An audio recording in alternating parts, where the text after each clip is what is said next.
Okay, so I make about 10 to 12K a month on Airbnb, and I want to talk about how you can do it too. So the reason why I'm talking about this right now is like we're a crypto channel for the most part, but we're really a personal finance channel. I say we because it's me and the voices in my head. We're really a personal finance channel, and since the market is retracting, Federal Reserve Board is sucking money out of the economy, and everyone's getting poorer, then I think we need to do a couple different things. And I think Airbnb is at least one of the things that a lot of people is the best bet for them to get started. So as kind of our, let's say, investments go down, then we're not getting that same interest rate of return from bonds and crypto and stocks and stuff like that. And that probably will, our savings rate could probably still stay the same. But what that doesn't do is that doesn't increase our income, and we're going into kind of a bear market, and I think that this is what we need to look at most, is increasing that income. A lot of people talk about saving, which is right here, that gets you there, and a lot of people obviously talk about investing, but if the money is getting sucked out of the economy and crypto's not going too well, stocks aren't going too well, you're not going to be able to make money there. So it's really this, and this is basically from assets. Oh my god, my spelling is going to be freaking terrible. So whatever, if I spell it wrong, just get over it. It's just how it's going to be. So it's going to be from buying assets, right? We have liabilities, and liabilities would be things like my stupid Tesla that I spend money on every day. Liabilities would be like this rent payment. Liabilities would be all the fancy groceries I buy that I can't afford from Erewhon, that kind of stuff, and getting them delivered, that kind of stuff. So assets is what we want to stack up, especially going into this bear market. So one of the best ways to get started with Airbnb is to see, and for any kind of quick income generation, is to see what kind of assets do you already have. Do you have a house, right? Or are you renting? Do you have a car? Do you have a skill? So like, what kind of assets do you already have? Like, this can increase our income immediately, like today. But let's just say you have a house or you're renting, which I would assume that's the vast majority of you. Then we could do Airbnb. Now, you have to check with your local laws if you do have a house or a renting, and you have to see the local laws, and you have to see what they say about renting yourself on Airbnb. But if you're like me and kind of frisky, then you might just do it anyway. If I was renting and had an extra room or two in my building, in my apartment, then I could rent that out on a night-to-night basis, which is a very good strategy that a lot of people do. So that's one. You can just rent out by the room, of course. And then two, you can rent out the whole home. Now I would challenge you to, maybe you could go stay with a girlfriend or a boyfriend or a family member or something like that, and start getting this money passively earned basically. And it's not passive, I will tell you, it's not passive, but we'll get into that in a little bit further on in this video.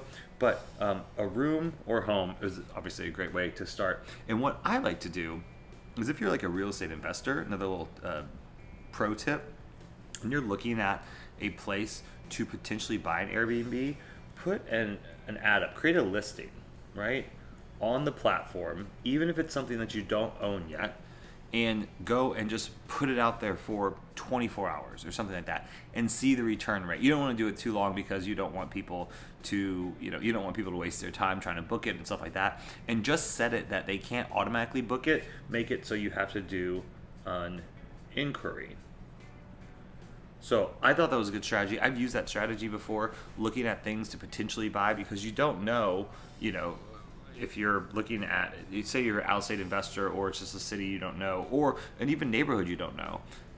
And so this is a great way to do that and to see where the interest lay or lies. God, I'm so bad at that. Okay, so that's something that you can do there, which I think is good. And I would challenge you with this whole thing, if you are kind of wanting to make some extra money or wanting to get your Airbnb going, just take action. So just like today, just do anything, and just do it for, I love this strategy, for like 2 minutes. literally just go to Airbnb and sit on that website and click start listing or whatever, and just do it for 2 minutes, and then you can stop, and then you can circle back around tomorrow. That's from Atomic Habits, which is a fantastic book. I'll try to link it in the description. I'm sure everyone's heard about it by now. Your boy needs some I need some fancy colors. Anyway, so Atomic Habits, basically just do 2 minutes, and it just creates the pattern, right? You will obviously scale up, but don't worry about scaling up right now. Just worry about doing the action, right? Doing the action, because this can be so overwhelming. You can say, I don't know the platform, I don't know the pricing, I don't know this, I don't know that. Just take action. All right, so that's one way to take action. And if that's easy for you, I would say the second one, and a huge thing to do. So first of all, we'll have number one for start listing.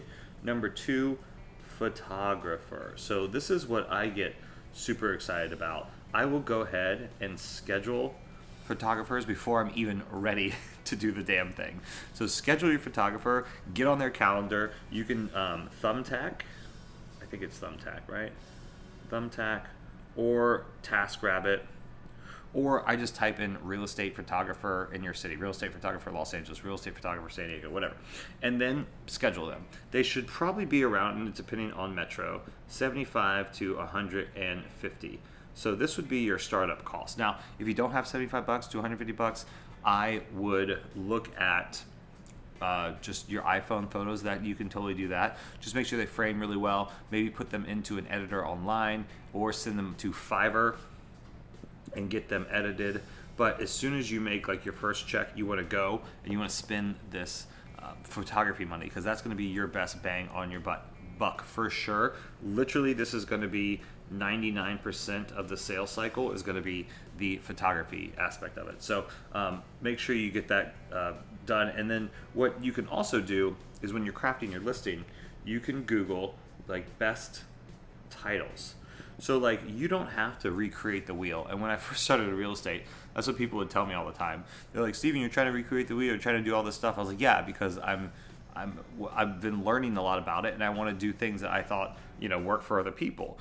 But there is a process that have already been done, and you can recreate the wheel eventually. But in order just to get your action going, just go and do whatever the hell other people have already done. Super simple. And Google best titles for conversions for Airbnb. Done and done. Okay. So then you will have your pictures, you will have your title, and then you can do the same thing. Best descriptions, how to write a description, blah, blah, blah. You don't have to hit publish yet, right? You can just be doing this, and you do not even have to hit publish. So type in, get your little description going. Okay, that's just great. And then you will go ahead and I think you have to like submit the documents for payment. So PayPal does take a lot. It takes like $15 when you transfer money from PayPal, instant transfer from PayPal to like your bank account or whatever. But like, I leave thousands of dollars in my PayPal account. Like, I just let it rack up through the course of the month, because you're gonna want reserves. That's another little pro tip. You're gonna definitely want some reserves. Like, I just had my property manager reach out and say that it's a $9,000 HVAC system that needs to be replaced, and that was literally like 2 days ago. I was sitting on the couch. I'm like, Jesus Christ! I was like, $9,000 on a freaking Sunday morning. Like, that's ridiculous. Like, I have other things to pay for. Like, I don't have just a $9,000 to throw around that stuff. I mean, I do, but it's annoying. But it would have been way more annoying had you not had the reserve. So I like to get into the best practice of just keeping it in the PayPal account for every month, and then you can pay yourself. And you should be paying yourself around 35 to 50% of the revenue that you get from Airbnb. Now, why would you pay yourself 35 to 50%? Well, it's because that is your profit. Let me see if this camera's still working. So excited that the camera's still working. You probably didn't see any of this stuff. I'll try to hold it up, higher. But basically, you want your reserves, right? And 30 to 50% would probably be your profit, and that's with cleaners, right? So if you really are trying to milk this and make every single dollar and penny that you can do your own cleaning, and that would be a pain in the ass, but it might be worth it because no one's going to clean like you do. And the cleaners, we've gone through a ton of them. Some of them are great, some of them are not so great. It's just an ongoing battle, and this just is what it is. So that is something that you can definitely look at, is cleaning it yourself, and you can make even more money. You should be charging around I would say 75 to 130, $150, depending on where the Airbnb is, depending on how big the house is and stuff like that. But also value your time too. What would make it worth it for you if you're going to do your own cleaning, which honestly, it's a great way to make even more money on this platform, because that could rack up. I mean, if you have, let's say 8 turnovers a month, God, why would I pick something? Let's just say 10 turnovers a month, since my math is terrible, and you're charging, let's say $100 right there. That's an extra $1,000 a month. I mean, that's significant. And you should think about too, how do you monetize every kind of aspect of this guest? Now, do you have another business, or do you have friends that have businesses that would want guests coming into your area? Think of how you would monetize that. Like if your friend's a realtor, say, hey, will you give me a bonus? They technically can't compensate people that are non realtors or whatever, but they can buy you gifts and stuff like that. You're like, hey, if I set your stuff out and I get you a client from someone visiting, can I get you a bonus?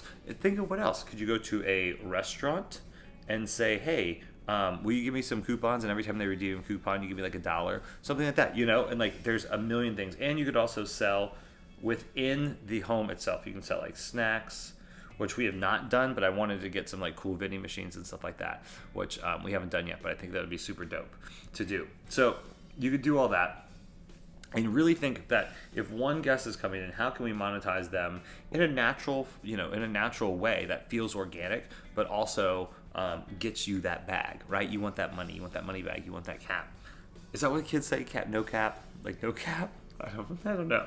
All right, I'm too old for life. I'm too old for Los Angeles, I'll tell you that, but I'm definitely too old for life. Okay, so that's that. Get your description, get your payment, get your photography done. I would wait until the photographer actually sends you the photography, as opposed to just going and doing your iPhone. Like if there's like a couple day period, and just tell the photographer, be like, hey, I need these in 24 hours or 48 hours. Just tell them what you need, and then from there they will come plug that into your listing, and then bam. So what they're going to do is they're going to ask you for pricing, and then you can Google course pricing in your area. There's some free tools, and you can also go and do the smart pricing. I don't like doing smart pricing.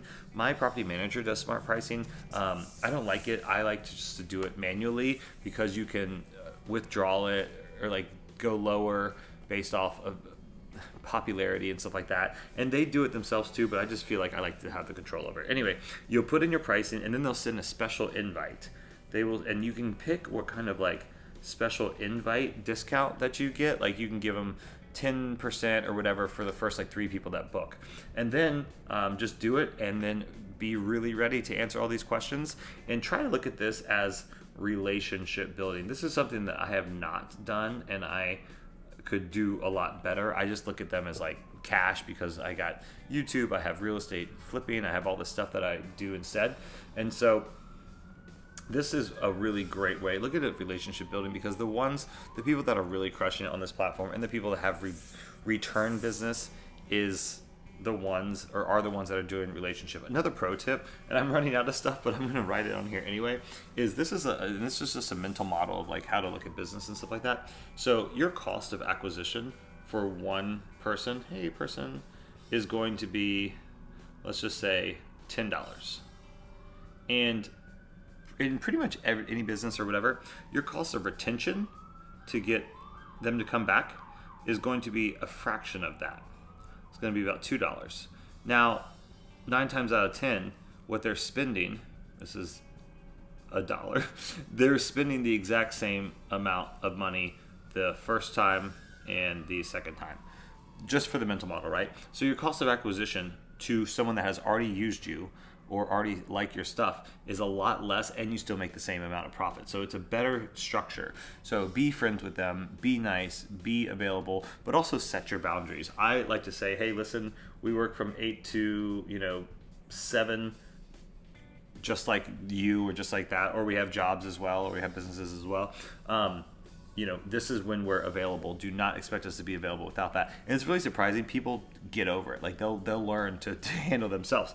Like you can call for emergencies, of course, but try to set them up to be self-sufficient and try to set those boundaries. Like, okay, we're not going to answer. You can ask and question and stuff like that, but we're not going to answer. Also set check-in times and be like, hey, you can check in from 8 to 7. If you're going to check in after that, do with it yourself. And Airbnb allows you to write out all these little templates that you can just have automatically sent. So there you go. And that is your Airbnb 101. I'm going to do lots more business building, lots more new content on this channel. So thanks for watching. Let me know what you think about this. Like and subscribe, and also comment, and then reach out. We have a WhatsApp group for $49 a month, and about to really blow it out of the water on there. Just high level mastermind about Airbnb, about businesses, about crypto, about stuff like that. So if you need to ask questions, go do that. You can also go to the Instas and go to Steven_Clarke, STEVEN_CLARKE. You can ask me a question over there, and I will be available for you, to you. See ya.